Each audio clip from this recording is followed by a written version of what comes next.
As many of you know, when the British Empire conquered new territories during its expansion phase, it didn't simply take land. It brought with it an entire way of life: norms, rules, culture, laws, customs, and of course, language.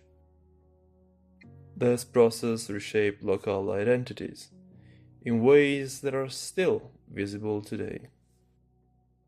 In much the same way that Britain imposed its political and social systems, it also imposed its naming conventions, overlaying local geography with British references. Cities, rivers, and landmarks were renamed through a distinctly British lens, often erasing or sidelining indigenous names in the process. Rather than forcing place names onto the landscape, a better way to describe it is that the empire exported its toponomastic tradition, imprinting familiar British names onto places they rather arrogantly claim to have discovered. Today, we are going to explore one specific Australian landmark that carries a very recognizable name in the UK. We'll look at its origins, how its dramatic collapse made it even famous, and uncover what local guides still describe as a mysterious love affair tied to that very moment. As we were saying, some of the most recognizable place names everywhere in the world are British in origin. In the United States, New York was named in honor of the Duke of York. The name itself traces back to the historic city of York in North Yorkshire, or Boston, Massachusetts, named after the town of Boston in Lincolnshire, England. Many of the early settlers of the Massachusetts Bay Colony came from that region, bringing the name with them across the Atlantic. Not far from Boston, we find Cambridge, Massachusetts, home to Harvard. The city was named after Cambridge, England, specifically to honor the university that many of the colony's founders had attended. It was a deliberate attempt to establish the settlement as a place of learning. But it wasn't only the United States and the Caribbean. British influence is still clearly visible in Manchester, Jamaica. Established as a parish during British colonial rule, it was named after Manchester in England, once again showing how familiar British names were exported wholesale across the empire, regardless of geography or local context.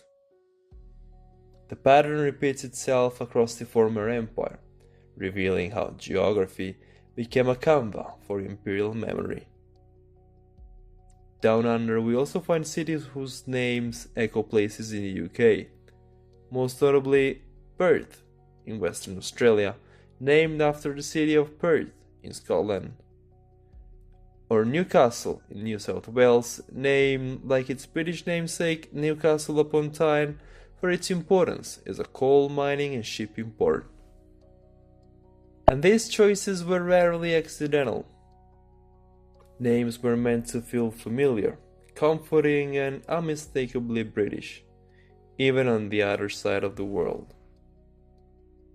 But it's not only cities. There's also the town of Brighton, home to around 23,000 inhabitants, and its Brighton Beach, both named after the coastal town of Brighton in England. The British original is famous for its pier stretching out into the sea, while the Australian version has gained popularity for its long row of colorful bathing boxes lining the shore. Now, about 200 kilometers away, you could once find an Australian natural landmark named after one of the most historic pieces of infrastructure still standing in London today, London Bridge, not to be confused with Tower Bridge. Or rather, you could find it if it had a collapse a few decades ago. And that collapse is exactly what we're here to explore.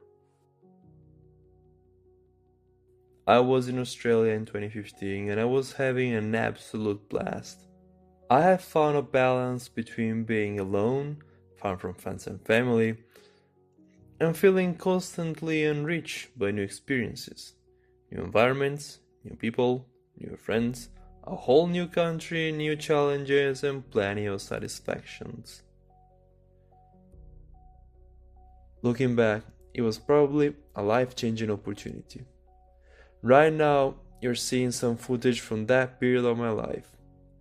Video quality has improved a lot since then, and it really shows. You might remember 2015 for moments that brought the world together. The dress, black and blue, or white and gold, Snapchat launching its first filters, and of course, Adele's Hello, and plenty of selfie sticks.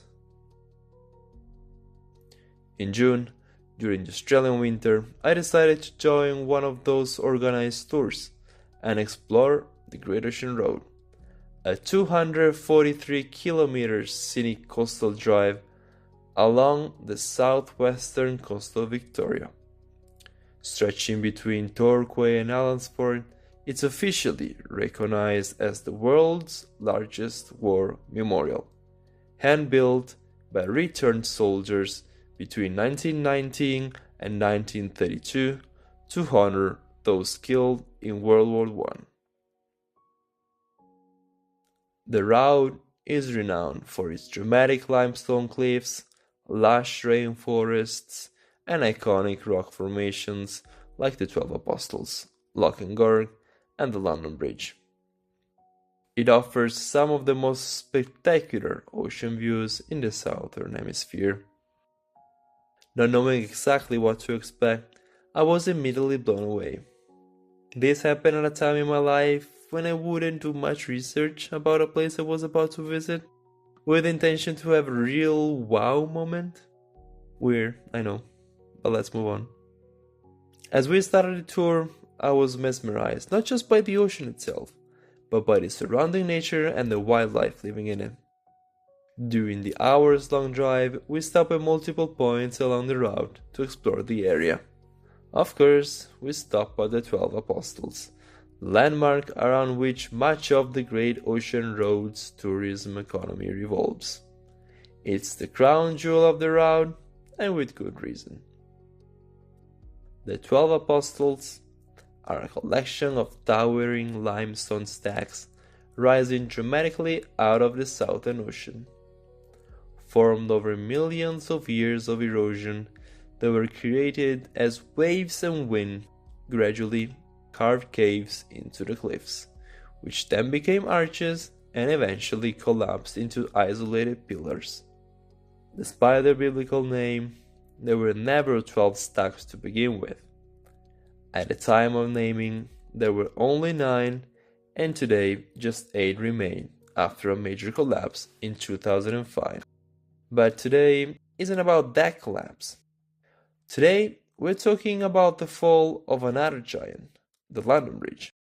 Located within Port Campbell National Park, the London Bridge was one of the most unique and significant attractions along the Great Ocean Road, not just for its beauty. First, its unique geological structure. It was a rare, double-span natural bridge, meaning it had 2 distinct arches carved away the ocean, making it stand out among the many limestone formations in the area. Second, its accessibility. Unlike the 12 Apostles, which are viewed from afar, the London Bridge was a landmark you could physically interact with. Visitors could walk across the inner span to reach the outer section. Standing on the bridge offered a unique perspective of the rugged coastline that you simply couldn't get from the mainland. In earlier years, it was even possible to drive a car across the first arch, making it one of the most interactive stops along the route. And finally, its scientific value. The formation was, and still is, a textbook example of coastal geomorphology. It clearly demonstrated the arch life cycle, how caves became arches and arches eventually collapse. it was also an important habitat for local wildlife, including a colony of little penguins nesting in the sheltered areas below. But then came the collapse. On January 15, 1990, the London Bridge unexpectedly fell. My fair lady. The collapse affected the inner span that connected the bridge to the mainland, leaving behind rubble scattered across the ocean below. On the bridge, at the moment of collapse, was standing David Darrington. David took the original photos that have been uploaded in the abc.com.au website. You can reach through the QR code on screen right now. I don't have the rights to use those in a video, and honestly, I don't want to risk a copyright strike on my first YouTube video.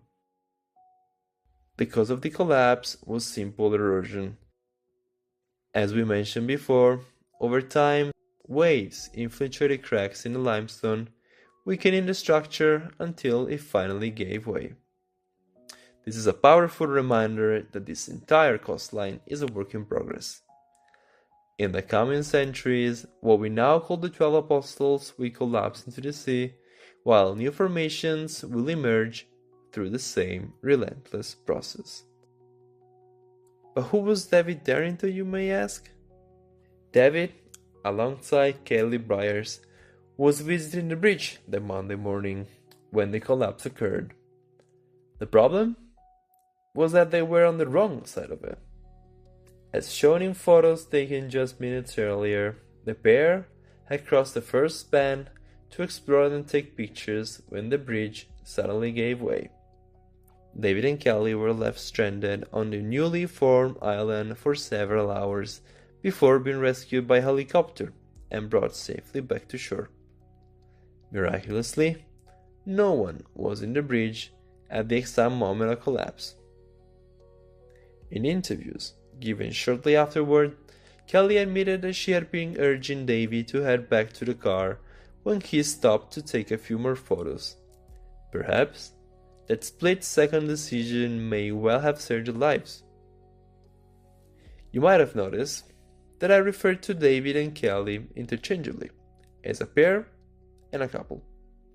That's because their relationship was never fully clarified.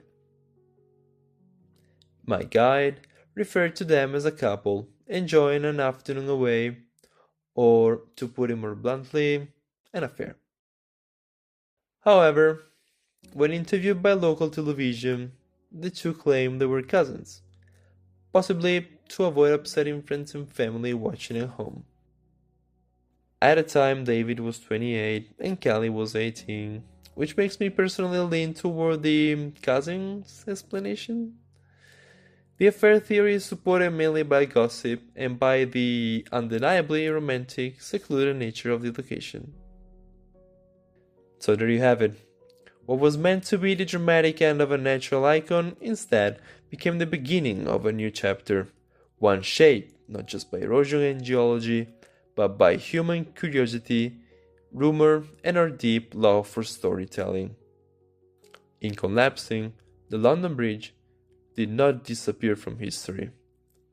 It transformed it, turning a moment of destruction into a richer, more layered narrative that continues to captivate us decades later. And so, thank you for watching my first YouTube video. You know how the algorithm works, so please subscribe and like this video.